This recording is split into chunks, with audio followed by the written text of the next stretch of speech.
usually like one lane out of the 3 lanes down Metcalf. My drive is just a 15-minute drive down Metcalf. Yep. You don't have to hit the highway. You just go Metcalf. Yep. From basically 91st Metcalf to 121st and Metcalf. Just nice and slow. I didn't slide anywhere. Yep. I saw some trucks out. Weren't a whole lot of people on the roads. Most of the roads are covered, but not slick, just snow. Yeah, and it's not like so much snow that you can't get your tires through Right. it. You can we drive on it. You just need to take We your only time. had about an inch or two down here, but it's packed. Not bad, but Visibility's not great on the highway. I mean the worst part's the cold. I mean, especially with the snow swirling. See, the cold didn't bother me at all. I when I went out, but I'm built different. I like cold. I like cold too. I mean, But like I went outside expecting okay, my It's hands all were right. hurting quick. it's all right. You had gloves on? I did. Okay. Did. But it's really, really cold. But I was bracing for something else. Yeah, my car's parked outside, and I had to clear it off. So. Oh yeah. Well, I'm sure that's There hasn't been a car in my garage in 2 decades. So. Yeah, as soon as I got in my car and I hit, if I leave, there's a couple of ways I can come to work, but the longer way as far as distance and time is going 152 to 435 and 435 all the way. But that takes longer, but it's safer. It's an easier drive. And I went that way. And for the first, I think, probably first 15 minutes, I was like, why did I do this? This is stupid. We are lucky enough to have the technology where I can do the show just fine at home. This is stupid. I was surprised you came in this morning. So was I. And so I know, I'm not putting a guilt trip on Jake, but I know that Jake sometimes gets irritated if I do the show at home because it's harder for him. But I always prefer you to be safer than first 15 minutes, I'm like, what am I doing? I was cussing myself out. Like, what's the point of this? I could be just fine doing the show from my mini broadcast studio at home, whatever. Then the second 15 minutes of the trip, oh, hey, it cleared up. This is good. Glad I came out here. Last 15 minutes, what am I doing? Back to why am I doing this? A lot of it has to do with the people driving around me. But on 435, the snow is swirling, and then it's just there's spots where can't see. Okay, I can see. Can't see. Oh, I can see. And that's that's like I always tell my kids, you can only control what you can control, but the scary thing is you're depending on other people to do the right thing. Yeah. And understand how to drive in this weather, and not everyone knows how. So, I would also just offer this up. If you drive, this is just my own personal editorial here. If you drive a really big pickup truck or a big 4-wheel drive SUV, go fast. Yeah, I don't feel like you should just go flying past people on the road when the conditions are this bad just because you have a big SUV that's got 4-wheel drive. I think you should try to still be considerate of the traffic around you and maybe just take it a little slow, And I forgot my glasses at home. Man, I can't even do that anymore. Like if I don't have my glasses on, I can't read anything. I really can't either. No, I'm fine now. I can read. Man. I'll take my glasses off during the show.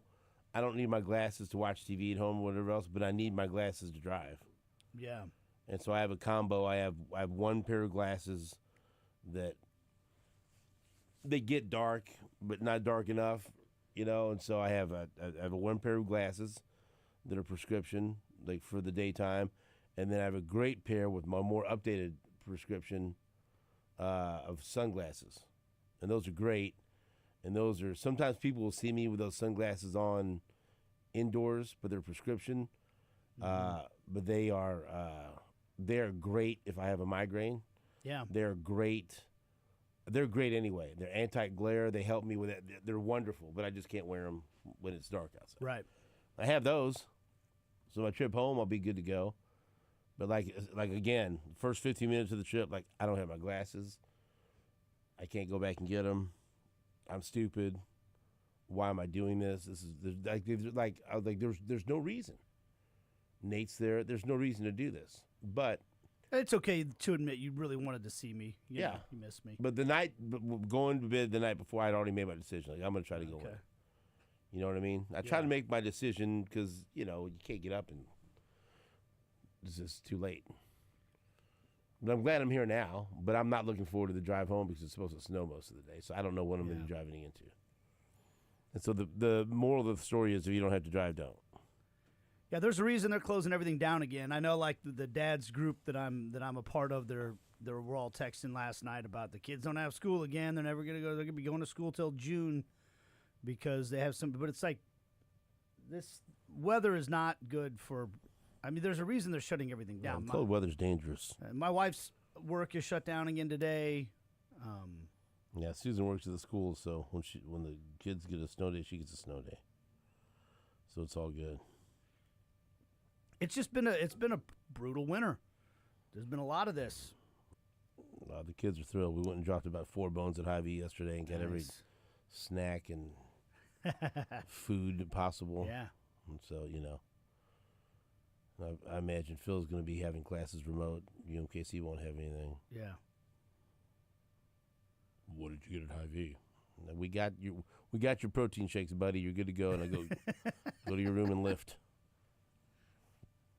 Did you get the yogurt plus protein? Yeah, we got it.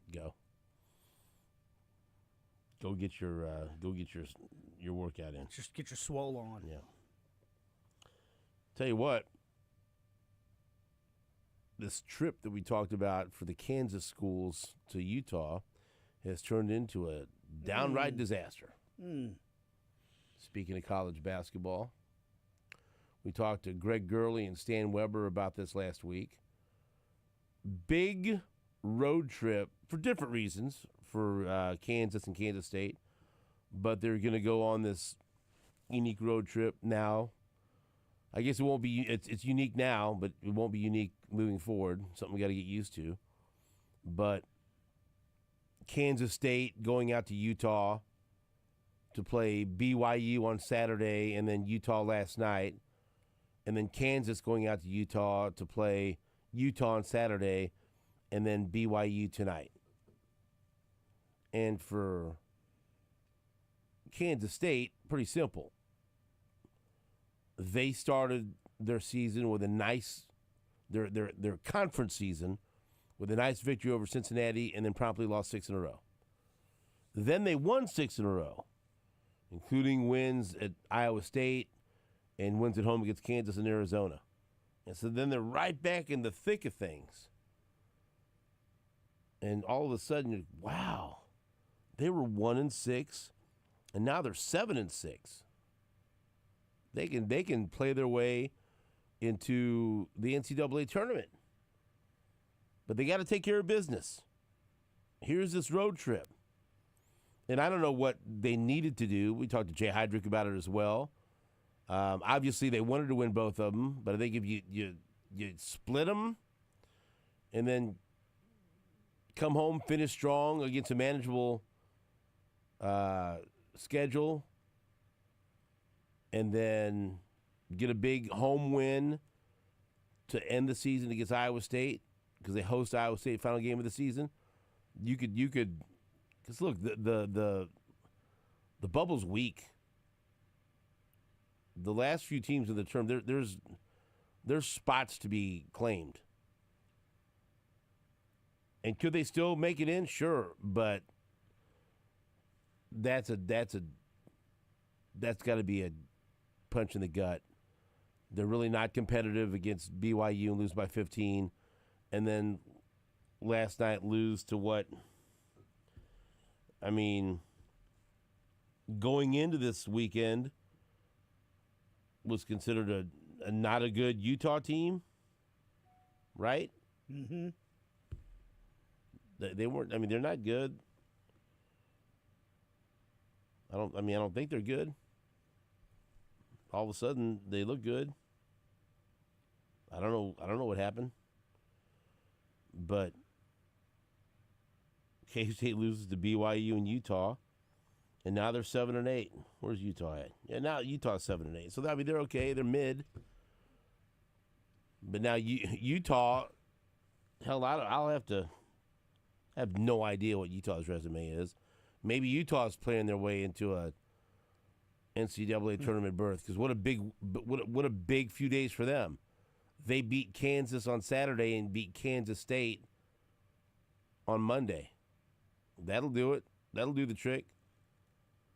So now BYU, they're 8-6, and they're tied with Kansas at 8-6 in the Big 12 Conference. So Kansas has to play at BYU. A couple days after losing at Utah. And so Kansas loses tonight, then Kansas and Kansas State get swept in their trips to Utah. And for Kansas, they're a tournament team. They've already got the resume for the tournament. But now they're playing for seeding in the Big 12 tournament, and more importantly, seeding in the NCAA tournament. And they're clinging to a spot in the top 25. What were they yesterday? 24? 23, I believe. 23? Yeah. Bumping them up a spot there or what? Well, I guess it depends on which. I'm looking at ESPN.com. Which one do they use? I'm talking about AP. Okay, yeah, they probably use the coaches poll, don't they? They're probably 20. The SID poll? Yeah, 20, 25 in the coaches poll, 23 in the AP. What, clinging to a spot? Yeah. So now they got to play BYU tonight. Right here on Sports Radio 810 WHB. 2.5-point underdogs. If they lose that, then BYU's ahead of them. Then they're, let's see, 1, 2, 3, 4, 5. They're in 6th place. And they'd be tied with Baylor, a half game ahead of TCU, and only a game ahead of Utah and Kansas State. Holy moly. It's not a very good basketball team. I'm surprised they're still, like, the fact that they're still in the top 25, I don't watch enough of these other teams. When they revealed that top 16 and Kansas was in it, I was like, yeah. I mean, I guess you still take another team and, and I feel like reputation had a lot to do with that. But yeah, maybe. I mean, they're getting a lot of mileage off what they did in the non-con, and I guess that's the way they do the resumes. If you win a game in November, it's worth just as much as winning a game in February. But to me, they're worse as a basketball team now than they were then. They're not headed in the right direction. And I'll be honest with you, I think that personally is stupid. I agree, actually, because what you know how many things can change over the course of a season from November to February? What team is going into the tournament? What team are we talking about right now? Yeah, and I think that the team from February or the team that's playing right now, or the team that's playing right now in February, or the team from November? I think it all matters, but I'm with you. Like, part of the thing that's interesting about a season is watching the evolution of the team, right? Hey, how much better are we getting? Sometimes how much worse are we getting? I think that matters, should matter, but it doesn't. It doesn't seem to. So I guess I should say that I should be on the other side of this because it's better for Kansas if it doesn't matter. There you go. But can't discount that Michigan State and Duke win. I just have to say, like, would they beat them now? Not the way they're playing. No. But they beat them when they played them.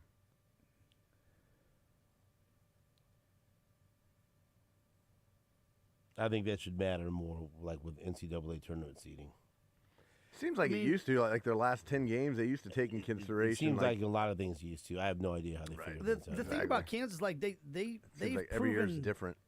They can beat just about anybody, and they can lose to just about anybody. They did get a win against Iowa State a few games ago, but these losses, some of these losses, it just I just need to quit playing on Saturday. just lost Saturdays. The last 4 Saturdays they've lost. Man. And they've shown they can just choke down the stretch in games. I think that's one of the things that's been the most startling this year. So, right now, Kansas is tied for 5th with. Where's Kansas State at? 8th? So, Kansas is tied for 5th with BYU, and then Baylor 6th, TCU 7th, and then K-State is tied with Utah for 8th. And why I'm bringing that up is the new look Big 12 tournament, which I was going over the schedule yesterday to figure out my stage duties and figure out when I'll be staying down at the President Hotel in downtown Kansas City, Missouri, headquarters for New Day with SSJ during the Big 12 tournament. Remember now, Tuesday, March 11th is when this thing gets started. That's 4 games on Tuesday. So we ain't playing. And we got, there's basketball. So on Tuesday, you'll have 4 games, and that's 12 versus 13, 9 versus 16, 10 versus 15, 11 versus 14. And so right now, I mean, K-State's on the verge of having to play, but let's just say they both can finish in the top 8. You could end up having Kansas and Kansas State on Wednesday, because then Wednesday, that's Tuesday, Wednesday, and Thursday are all 4 games apiece, which is going to be wild, right?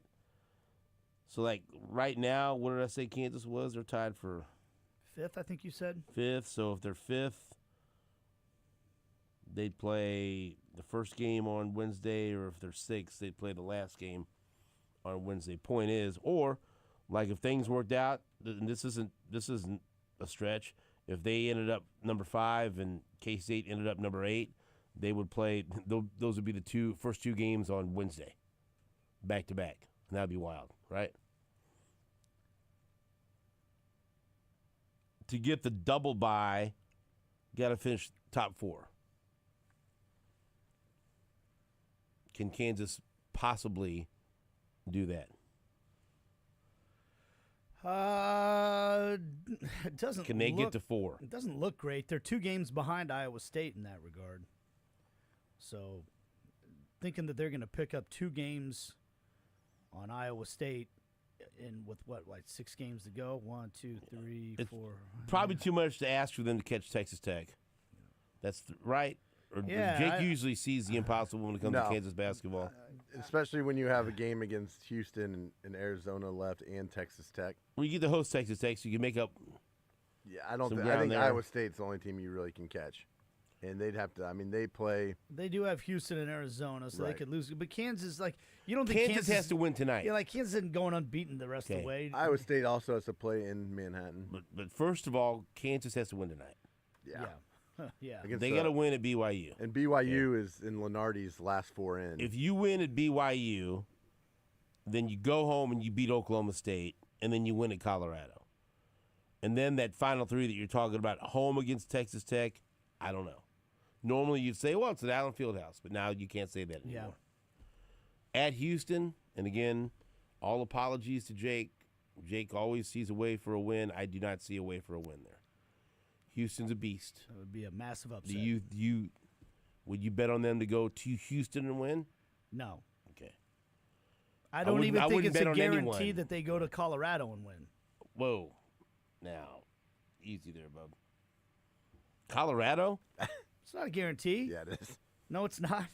Yes, it is. It's not. I didn't go that far. He went that far. I mean, how many wins does Colorado have? They got one. Okay. They actually gave KU a game at Allen Fieldhouse. Yeah, kind of. So I mean, it's not like it's a guarantee. And then home against Arizona. I mean, could they win those 2 games at home? Sure they could. But I don't think they'll win at Houston. And so let's just best case scenario, pie in the sky. I mean, we're reaching here, right? 5-1. Yeah, right. That's that's if you pick that's him to the go most 6-0, then optimistic. you're No. Jake. Right. Even Or Jake's not doing it, so whatever. that's right. that But I tells mean, you something like right if there. you Yeah. so 5-1, that would put them at. Oh God, this is such weird records you have to get used to. That would put them at 13-7. Iowa State's 10-4. So Iowa State would have to go 3-3. And then I don't even know what the second tiebreaker is. Yeah, after and I'm not head-to-head. trying to figure that out. So Iowa State's got Colorado and Ames at Houston. They ain't winning at Houston. At Oklahoma State, they should win that. Home against Arizona. Home against BYU. At K-State. That feels like, honestly, that feels like a 4-2. Yep.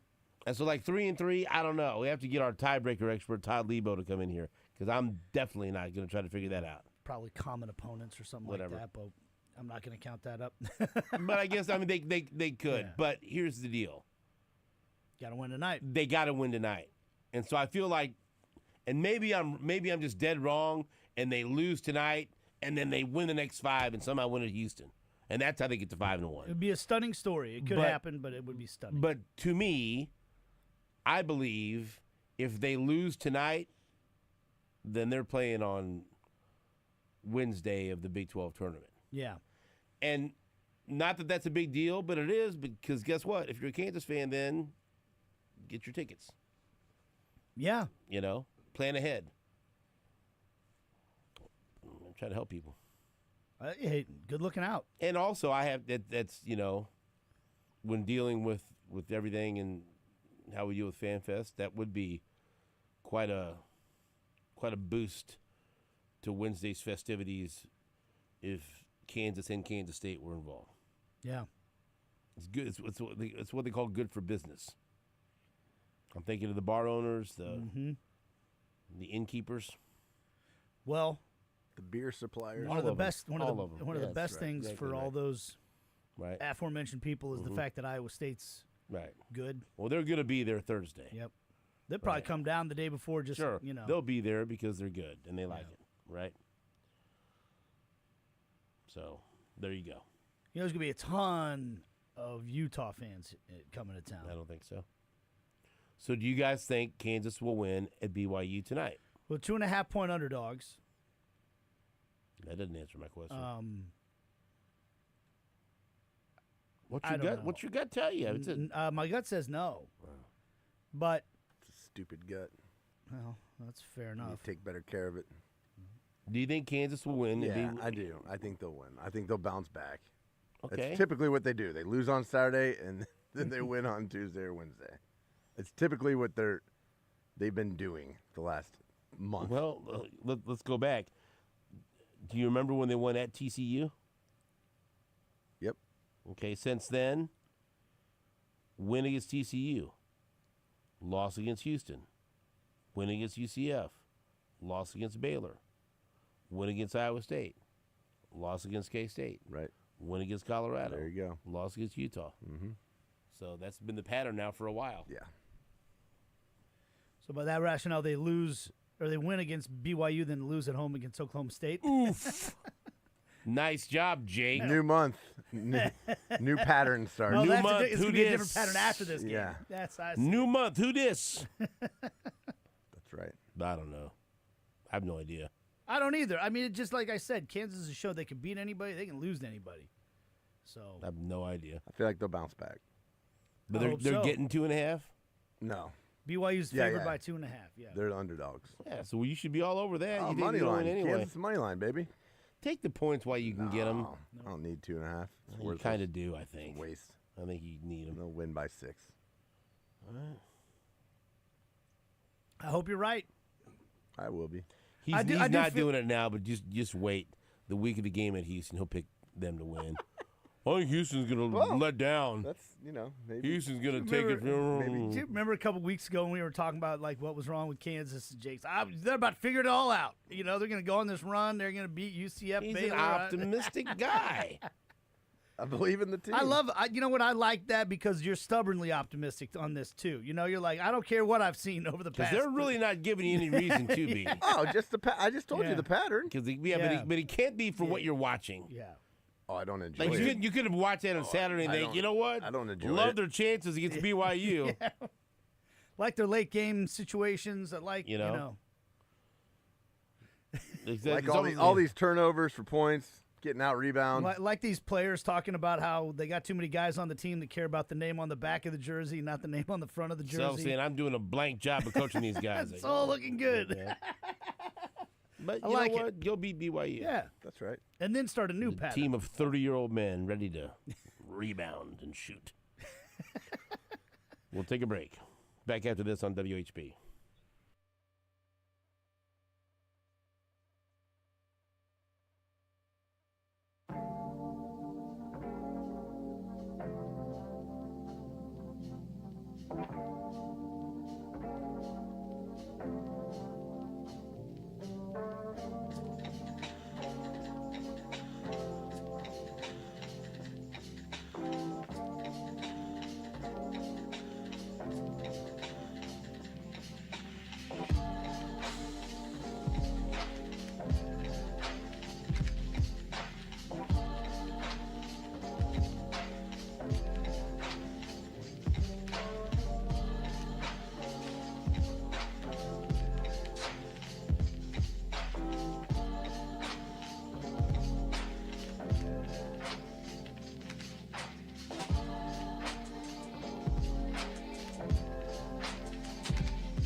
They're coming to Starlight. I saw they announced yeah.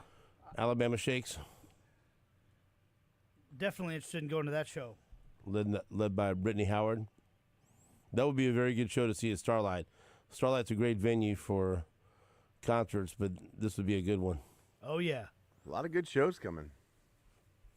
Jake wants to go see Sturgill Simpson. Yeah. Ooh, I would too. I'd like to go May. see that. But I'm May locked in 3rd. on April, buddy. Yeah.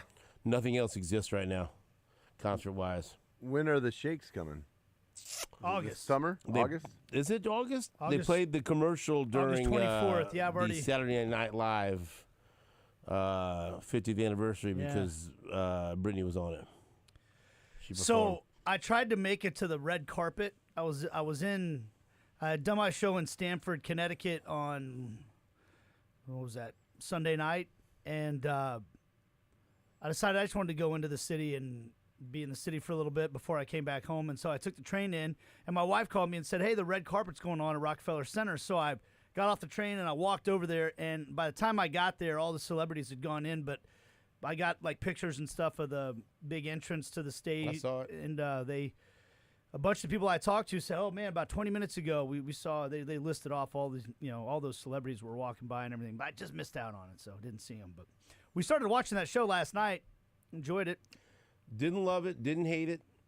Best thing was, no surprise, Adam Sandler song about 50 years of Saturday Night Yeah, I Live. haven't gotten to that part He yet. got a so didn't standing watch that. ovation. Okay. And I was irritated they didn't have an actual in memoriam tribute to all the cast members that Yeah. passed away. Yeah. I wasn't a fan of them not doing that, but Yeah, like I noticed they Whatever. dropped like a little video, a couple clips of Phil Hartman and stuff in there, but like they didn't do a full on. Sandler's final verse of his song was about Chris Farley and Phil Hartman, and he got Okay. choked up. And, Oh, wow. Yeah. Let's talk to Mark Bowrichter. I always get choked up when I talk to Mark Bowrichter. Hello, Mark. How are you? Hi, good morning. How are you guys? Where are you? Where are you? And are you here? Are you there? Where everywhere? I'm here. Oh. I'm here, but I just got back yesterday from the Kansas High School Football Coaches Association clinic down in Wichita, Kansas.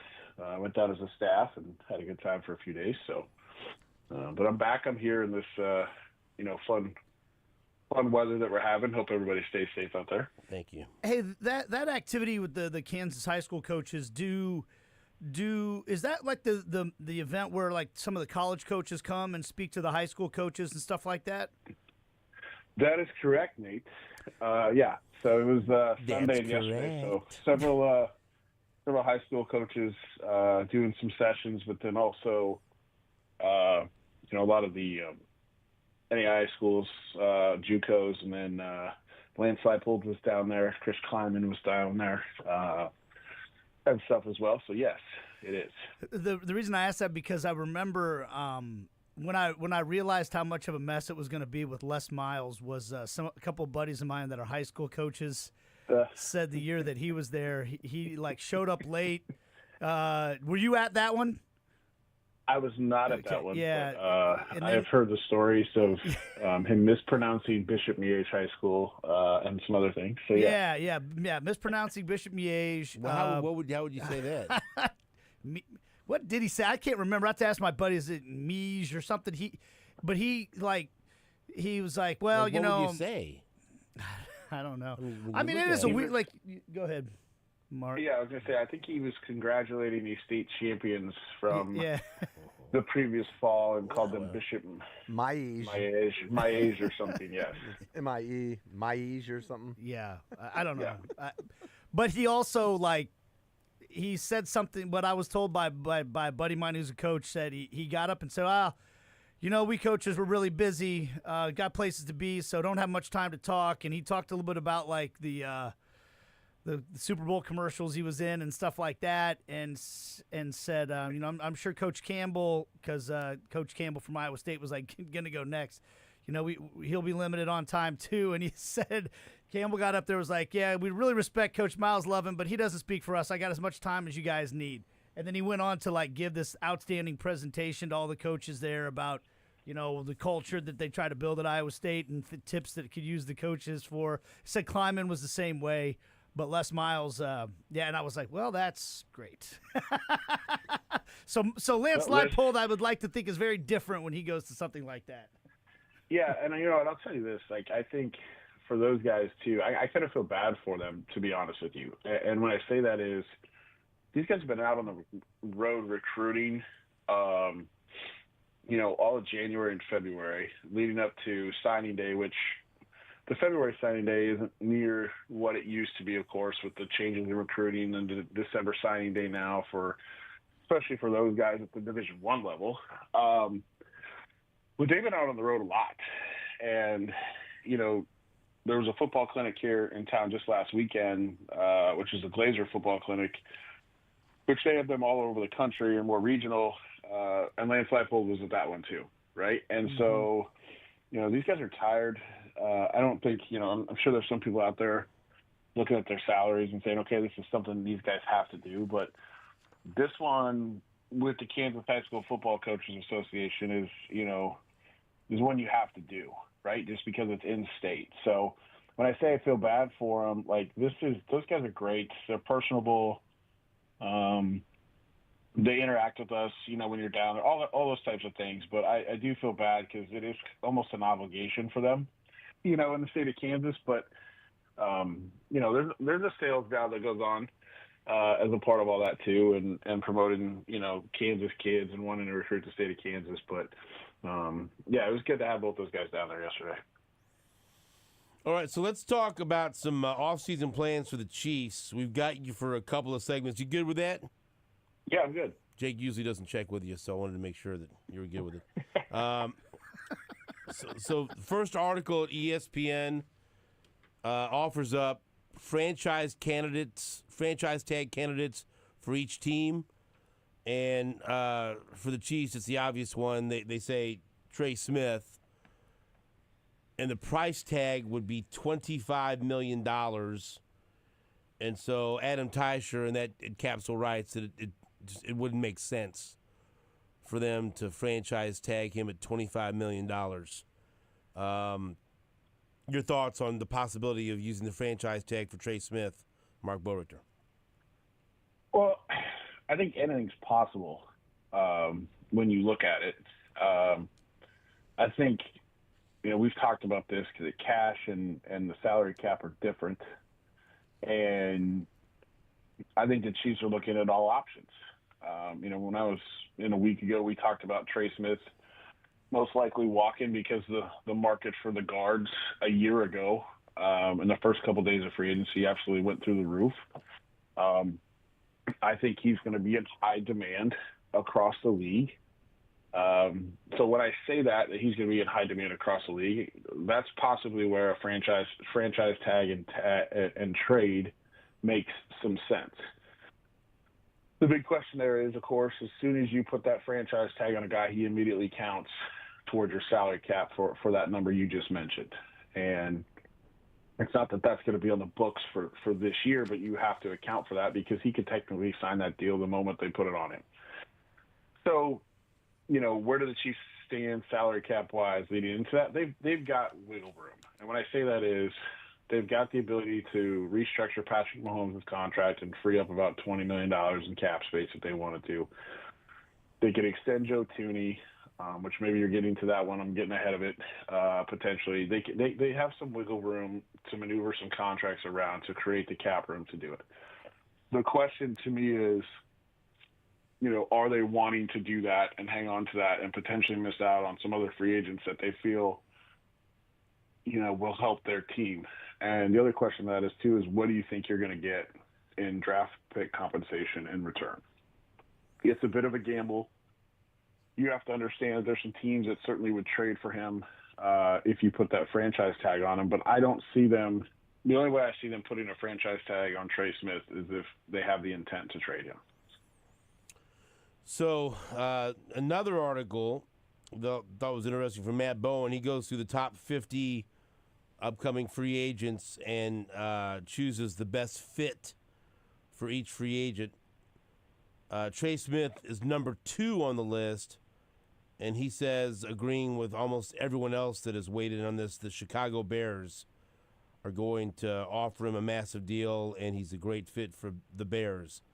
As far as other Chiefs-related players or news here in this top 50, they have the number 20 free agent, guard Zach Martin, best fit Chiefs, played in 10 games due to a right ankle injury, but pass block win rate of over 93%, was 15th among guards. He could help keep the Chiefs' interior strong. And so Zach might have Zach Martin as a possible replacement. The other two Chiefs free agents that are on this top 50 list, number 23, Nick Bolton, has him as the best team fit. Denver Broncos. Honestly, that one would sting. That would hurt. That would hurt me. That would wound me. That would wound me. You wouldn't like that. No, what can I do? But no, I would not like that at all. And then the other Chief on the list, Justin Reed. They say his best fit, the New York Jets under new coach Aaron Glenn. Just the kind of guy that Glenn would want to lead his secondary. And so I'll basically ask you every time I talk to you this offseason. Trey Smith, Nick Bolton, Justin Reed, do you think they're all gone? I don't necessarily think Nick Bolton's gone. I think Justin Reed will be. Just based on the history of this organization and what they've done at the safety position, they've typically dipped into free agency to find a guy, like a Tyrann Mathieu a few years ago. They went out and got Justin Reed once he left. But they don't typically seem to give kind of that third contract or the second contract here to a safety. Now, that doesn't mean that obviously they're not going to do that with Justin Reed. It's going to depend on his market, what he wants, all that side of things. But I would expect them to let him at least test the market and see what's out there. The Trey Smith piece, I think, excuse me, as we just talked about, I think there's where your franchise tag potentially lies if they do it. I mean, they could do that with Justin Reed too. I just don't see it happening. But the Nick Bolton side also, I mean, he's certainly a candidate potentially for a franchise tag also, but it's all these guys are candidates for it. It's whether or not they want to utilize it that way. But Nick Bolton's a guy, I think, typically middle linebackers, it's not a, quote, premium position out there in terms of the highest paid guys, right? Those typically on the defensive side end up being corners and pass rushers. But he's a guy that I think, to me at least as I look at it, it's not my money. I don't have to spend it. I don't have to manage the cap. But he's a guy that I think they would like to sign back. Now, again, it only takes one of the 31 other teams out there in the league that has more cap space to go ahead and say, okay, yeah, we're going to pay this guy, X amount of dollars, and he's out of your price range. Those are the three biggest names, I think, when you look at this Chiefs defense on free agents out there. But it'll be interesting to see how this all plays out for sure. We have Mark Bowrichter on the line, former Chiefs wide receiver. We're going to take a break. When we come back, I want to discuss another interesting article by Bill Barnwell that I told Jake about yesterday. He goes through 17 wide receivers that he believes are available in either free agency or via trade. And there is going to be some turnover with the Chiefs wide receivers unless they decide to retain some people, because Hollywood Brown, free agent. Juju Smith-Schuster, free agent. DeAndre Hopkins, free agent. And so, of course, they can go out and draft another guy, but they're not going to replace all those guys with draft picks. What was that, Jake? Oh, Justin Watson, free agent. So I don't expect him to re-sign all four, but you've got Rashee Rice coming back, although there's a suspension coming. You've got Xavier Worthy, but then what do? Who do you bring back? There's some of those guys on this list, but some others. And we've seen there's a track record there, bringing in Juju Smith-Schuster, trading for Hopkins, signing Hollywood Brown. They will add a veteran or two, and it's likely to be off this list. So I want to talk to you guys and see who you'd pick, who you think would be a good fit for the Chiefs as they try to reload this wide receiving group. We'll take a break. Back after this on WHB.